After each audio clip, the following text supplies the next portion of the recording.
أهلا بنات، مرحبا بكم في القناة ديالي. أنا يسرى وكنقدم محتوى حول التنمية الذاتية، واللي مهتمة بالموضوع تنظم العائلة الصغيرة ديالي باش نتعلموا نطوروا مجموعين.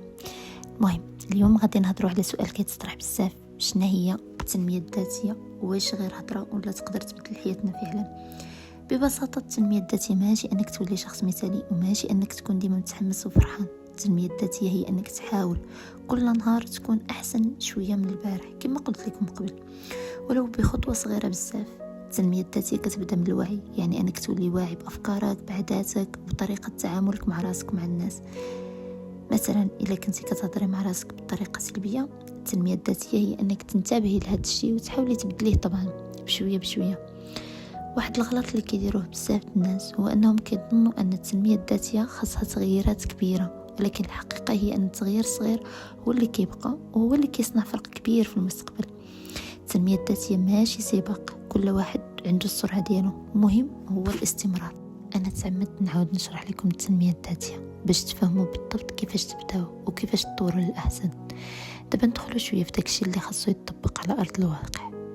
مثلا أنا عندي عادات كتبهم في المذكرة ديالي بساطين، ولكن كيصنعوا تغيير كبير مع الوقت. مثلا كتنوضي بكري، طاقة الصباح زوينة بزاف، فيها بركة ورزق، والنهار كيبقى يبان لك طويل وكيكفيك ديري فيه أي حاجة. بالنسبة للبنات اللي خدامين مثلا، ديما حاولوا تنوضوا بكري على الوقت اللي كتمشيو لتخدموا فيه. حاولوا تعيشوا وتبداو صباحكم ببطء، تاخدوا فيه تنفس عميق. اللي كيعجبها دير تأمل ديروا واخا غير 5 دقائق. تشربي قهوتك في هدوء، ماشي تنوضي وانت مضربه مع راسك مع الوقت وخايفه ما تكمليش دغيا. وكذلك الموضوع كينطبق على البنات اللي ما خدامات او مزوجات وعندهم وليدات. ديما خصي وقت لراسك يكون ديالك، ما كتجاريش فيه مع الوقت. ولكن فاش نقولوا الفياق بكري، في المقابل اكيد كاين نعاس بكري. راه ما تقدروش تصوروا شحال النعاس مهم لذاتنا ونفسيتنا. حاولوا تقراو على فوائد النعاس والاضرار ديالو. راه ما يمكنش صهر واحد السم كيقتلك بشويه بشويه. وكاين واحد العاده لابد تكتسبوها، وهي تشربوا الماء بزاف. ترطيب الجسم رهيب كيديروا، وتعلموا دائما اول حاجه ديروها فاش تفيقوا في الصباح هي تشربوا الماء. استقبلوا ذاتكم بالماء. هادشي سهل والله، يكفي تلتزموا به. راه ما كيحتاج لا فلوس لا مجهود، غير الا ما بغيتوش. حاولوا ديما في الصباح تاخذوا نفس عميق كما قلت لكم، راه كيعاونكم تبداو نهاركم بلا توتر بلا ضغط. 4 ولا 5 د المرات ديال زفير وشاهق انت اكتسبتي عاده جديده. ومن العادات الاخرين بحال الحمام بارد، خاصو ما يكونش داك بارد بزاف ولكن ما يكونش سخون. تحاولي تمشي وخا غير نص ساعه في النهار. اللي كتعجبها الرياضه تخصص وقت في النهار لممارسه الرياضه. راه بلا ما نهضر على فوائد الرياضه كنظن كلشي عارف. وحاولوا تعرضوا للشمس في الصباح، وخا ما تخرجيش غير في البالكون ولا في السطح، وخا غير 10 دقائق راه كافيه. وواحد الحاجه قبل ما ننساها مهمه اللي انا ملتزمه بها، وهي فاش كتفيقي ما تشديش التليفون. يعني حاولوا ماشي اول حاجه تستقبلوا بها نهاركم هي الشاشات. كما قلت لكم، خذوا نفس عميق في الاول، شربوا الماء، خذوا تعنيقه من الناس اللي كتبغيو في الصباح، حيت كيزيد من هرمون السعاده وكيخلي طاقتك عاليه.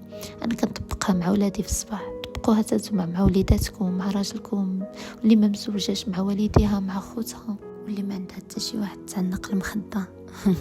غير كنضحك. عنقي راسك بيديك وديما بغي راسك، وقولي انا كنبغيك راسي. وكوني ممتنه لاي حاجه متوفره عندك، ممتنه حيت فقتي بصحه جيده، ممتنه لان الاشخاص اللي كتبغيهم دايرين بيك، ممتنه لانك خدامه خدمه زوينه كتقراي. الامتنان كيفتح لك ابواب من الرزق. تعلموا تفرحوا بداكشي اللي عندكم، وتخلقوا السعاده غير بداكشي البسيط اللي في يديكم، وعرفوا بقيمه داكشي. واحد العاده بعدا اللي كنتمنى كلشي البنات يكتسبوها، اللي هي القراءه.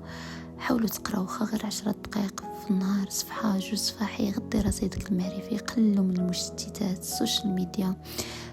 تبقاي تطلعي وتهبطي في التيك توك والانستغرام. ما كتستافدوا حتى شي حاجه من داكشي. عوض ما تضيع وقتك في داكشي اللي ما فيه فايده، ضيعيه بعدا في شي حاجه اللي غتعطيك نتيجه زوينه. تصنتي البودكاست تستافدي منه شي حاجه، تصنتي شي كتاب مسموع الا ما فيك ما يقرا، تعلمي لغه جديده، تعلمي شي مهاره. كاين ما يدار، الواحد خاصو يتعلم ينظم وقته، وانا متاكده النتائج غتعجبكم. ثقي بيا الا بديتي صباحك بهادشي اللي قلت لك، وحاولتي ديري اجنده تبقاي تعلموا تكتبوا داكشي اللي باغيين. يعني الكتابة كتعاونكم بزاف، كتسهل عليكم باش داكشي كيطبق بسهولة. تعلموا تكتبوا البروغرام اللي غديروا غدا، الاهداف ديالكم المستقبليه، والسر اللي كيخليك طبقي وما تعكزيش هذا الشيء كامل اللي قلت لك هو حاولي اولا تبدلي من طريقه الكلام مع نفسك، عوض ما تبقاي تقولي انا ما نقدرش. انا ديما كنبدا وكنحبس، بدلي الصيغه. فاش تحسي براسك عكستي قولي انا كنتعلم وخاصني غير الوقت. وحاولوا كل ما جاتك فكره سلبيه لعقلك كتبيها في اجنده وبدليها بفكره ايجابيه واقعيه. التمرين خطير والله. وإذا لاحظتوا البنات كاع العادات اللي هضرت عليهم هي عادات عادية، ما محتاجة لا مجهود لا فلوس، فقط الانضباط على شي حوايج يمكن نتوما ديجا كديروهم بوعي او لا بلا وعي. والغرض من هذا الشيء هو كيفاش نبنيو عادات صغار ساهلين، لانه شحال د الناس كيطيحوا حيت كيبغيو يبدلوا كلشي دقه واحده. راه ما تقدريش، راه تقدري تختاري عاده واحده فقط لمده 7 ايام مثلا. راه تمرين تقدروا ديروه بالعادات اللي قلت لكم، مثلا القراءه او الكتابه او اللغه، وتنضبطي عليها لمده محدوده في النهار 30 دقيقه 20 دقيقه. من بعد غتولي عندك عاده.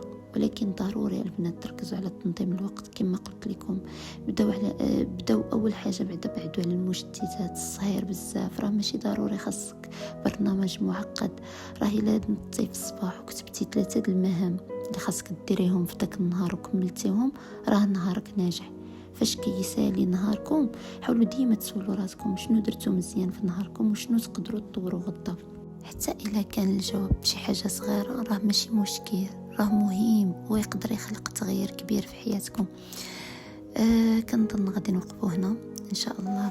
حتى المره اخرى ان شاء الله في الفيديوهات الجايين. وكما سبقت وقلت لكم عندنا بزاف ديال المواضيع اللي خاصنا نخدموا عليهم ونذكرهم باش نغيروا حياتنا للافضل. وهنا غادي نودعكم. مكرهتش تكتبوا لي في التعليقات شي عاده وحده باغيه تبداي بها من اليوم وغدا ترجعي تقولي لنا باش حسيتي واش كاين شي تغيير.